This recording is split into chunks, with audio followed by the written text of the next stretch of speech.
మీకు తెలుసా పితృపక్షం అంటే ఏమిటో? పితృపక్షం అంటే పూర్వీకుల ఆత్మకు శాంతి కలగాలని శ్రాద్ధకర్మలు చేసే సమయాన్నే పితృపక్షం అని అంటారు. ఈ పితృపక్షాన్ని మహాలయపక్షం అని కూడా అంటారు. హిందూ సంప్రదాయంలో పితృపక్షానికి విశేషమైన ప్రాధాన్యత ఉంది. ఈ సమయంలో పూర్వీకులను స్మరించుకోవడం, వారికి నివాళి అర్పించి ఆశీస్సులు పొందడం ఈ పితృపక్షం యొక్క ముఖ్య ఉద్దేశ్యం. సాధారణంగా పితృపక్షం 15 రోజుల పాటు ఉంటుంది. ప్రతి ఏటా భాద్రపద పౌర్ణమి తిథి నుండి ప్రారంభమై భాద్రపద మాసం అమావాస్య తిథి వరకు పితృపక్షం ఉంటుంది. అయితే ఈ సంవత్సరం పితృపక్షం సెప్టెంబర్ 7వ తారీఖున ప్రారంభమై సెప్టెంబర్ 21వ తారీఖు అంటే మహాలయ అమావాస్యతో ముగుస్తుంది. ఈ పితృపక్షం సమయంలో పూర్వీకులకు పితృదేవతలకు తర్పణాలు ఇవ్వడం, శ్రాద్ధకర్మలు, పిండ ప్రదానాలు, దాన ధర్మాలు వంటివి చేస్తుండడం ఎంతో మంచిది.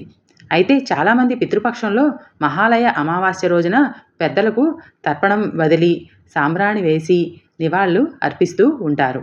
హిందూ సంప్రదాయం ప్రకారం కాకిని యమదూత వాహనంగా, యమచిహ్నంగా భావిస్తారు. యమధర్మరాజు మృత్యుదేవత కాబట్టి పితృపక్షం సమయంలో పూర్వీకుల ఆత్మలు భూమిపైకి వచ్చి కాకి రూపంలో ఆహారం తీసుకుంటాయని బలంగా నమ్ముతారు.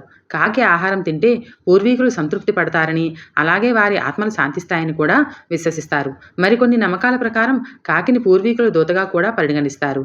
కాబట్టి పితృపక్షం సమయంలో కాకికి ఆహారం పెడితే పూర్వీకుల ఆశీస్సులు లభిస్తాయని ఒక నమ్మకం.